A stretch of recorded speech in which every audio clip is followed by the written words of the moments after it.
जावाई बापू अभिनंदन. खूप अभिनंदन. थँक्यू. खरंच तुमच्याचमुळे झालं हे सगळं. मास्तरीनबाईमुळे झाले सगळं. अक्षरा आता तरी बोलून टाक सगळं. आपल्यात गेले काही दिवस खूपच गैरसमज झाले ना. आणि म्हणजे बोलणं कमी आणि भांडणच जास्त होत होती. पण माझं तुमच्यावर जीवापाड प्रेम आहे अधिपती. पण ठीक आहे, जे झालं ते झालं. आता आपण त्याविषयी नको बोलायला. मी खूप मूर्खासारखी वागले. मी चिडले, घर सोडून गेले, इगोवर घेतली मी गोष्ट. माझी खरंच खूप मोठी चूक झाली अधिपती. मुळात मी आपलं घर सोडलं हीच माझी मोठी चूक झाली. नाही हो, तुमची काय चूक झाली? माझं बी चुकलंच. उलट तुम्हीच मला माफ करा. मान्य आहे, आमच्या मनात आईसाहेबांचं स्थान आहे ते वेगळं आहे, ते कोणी घेऊ शकत नाही. पण तुमचं जे स्थान आहे ते बी कोणी घेऊ शकत नाही. मला माफ करा.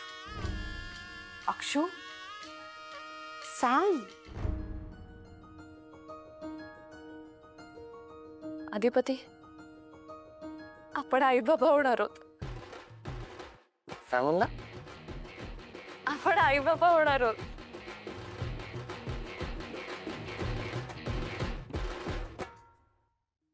सोपान. हा मॅडम. तिकडे पण एक माळ सोड की. हा ओक बोक दिसतंय इथं. हा ठीक आहे मॅडम. आणि इथं तो आपण एक बोर्ड लावला होता, वेलकम सुनबाई. तो बोर्ड इकडे लाव. काय? Okay madam. चला लागा, कामाला लागा. हा ताई. काय ग ताई, अगं तू का नाही उद्घाटनाला गेलीस? सुनबाईंच्या स्वागताची तयारी कोणी केली असती मग? ताई, अगं त्याच्यासाठी मी हाय की, मी केलं असतं की ते. पण ताई, मला तर असं वाटत होतं का तू उद्घाटनाला जायला पाहिजे होतंस आणि तुझ्याच हस्ते उद्घाटन व्हायला पाहिजे होतं बघ. अरे तिकडे पण एक माळ सोड की. हा ताई, अशी असते. तुला कळतं ना व ती मास्तरीन कशी वागायली? ती का नाही तुला हळूहळू समजा गोष्टीतनं बाजूला काढायला बघायला बघ. आणि तुझ्याशी गोड गोड बोलून का नाही तुझ्या हातातली सत्ता काढायला बघ. स्वतःच या घरची मालकीन व्हायल्या. त्याला काय फरक पडत नाही. मालकीन होऊ दे, आणखीन काही होऊ दे. हा आता आमचं लक्ष एकच आहे, सुनबाईनी घरला परत आलं पाहिजे आणि आमचं लग्न व्हायला पाहिजे. बाकी तोंड कमी चालव, हात जास्त चालव. लाग का आम्हाला? आई बाबा होणार आहे.